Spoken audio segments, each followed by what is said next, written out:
দৃশ্যটি দেখলে সিনেমার শুটিং মনে হতে পারে, তবে এটি আধিপত্যের জানান দিতে প্রকাশ্যে মোটরসাইকেল থেকে ছোড়া গুলির দৃশ্য। ঘটনাটি বরিশালের।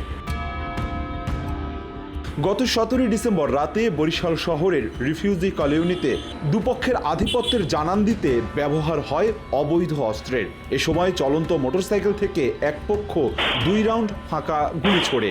আতঙ্ক ছড়িয়ে পড়ে পুরো এলাকায়। স্থানীয়দের অভিযোগ, এই কলোনিতে অবৈধ অস্ত্রের মজুদও রয়েছে। আওয়াজ শুনছি, তারপর দোকান ঝাপটা ভালাই দিয়ে আমরা বাসায় দৌড় দিচ্ছি। এলাকাবাসীর পোলাপান এরকম হামলা করতে আছে।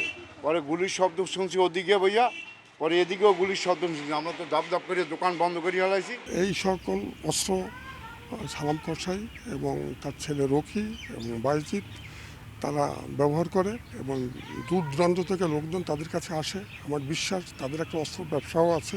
যে এলাকার যে সিসিটিভি ফুটেজ আছে এবং আইন শৃঙ্খলা বাহিনীর যে সোর্স আছে, তাদের মাধ্যমে এই বিষয়টিকে পুঙ্খানুপুঙ্খানুভাবে তদন্ত করে আইনানুগ ব্যবস্থা নেওয়ার জন্য আমি দাবি রাখতেছি। এদিকে দরজায় করা নাড়ছে জাতীয় সংসদ নির্বাচন। তার আগে আধিপত্য বিস্তার, মাদক ও ছিনতাই সহ যে যার স্বার্থ রক্ষা আর পরিস্থিতি নাজুক করতে বাড়াচ্ছে অবৈধ অস্ত্রের ঝনঝনানি। তথ্য বলছে, নির্বাচন টার্গেট করে শহরের কীর্তনখোলা সংলগ্ন রসুলপুর কলোনি, মোহাম্মদপুর কলোনি ও পলাশপুরের একাংশ সহ শহরের নানা স্থানে মজুদ হচ্ছে অবৈধ অস্ত্র।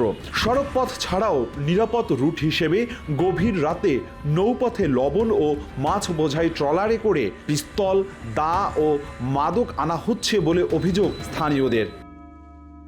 লবণের যে ট্রলারগুলো আছে না, ওইগুলোতে আপনার অর্থ, এবার দাও, অনেক কিছু মানে মাদক জাতীয় এইগুলো ঢুকায়। সন্ধ্যার পর থেকে রাত 10টা-11টা পর্যন্ত ওই রকমের মাদকের আড্ডা, মাদক সেবীদের আড্ডা, জুয়ারিদের আড্ডা, একালে রমরমা।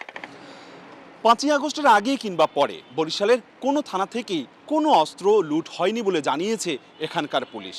তবে দেশের বিভিন্ন থানা থেকে যে অস্ত্র লুট হয়েছে তা যেহেতু এখনও সব উদ্ধার করা সম্ভব হয়নি, সেই অস্ত্রের অপব্যবহারের শঙ্কা প্রকাশ করছে স্থানীয় নির্বাচন পর্যবেক্ষকরা।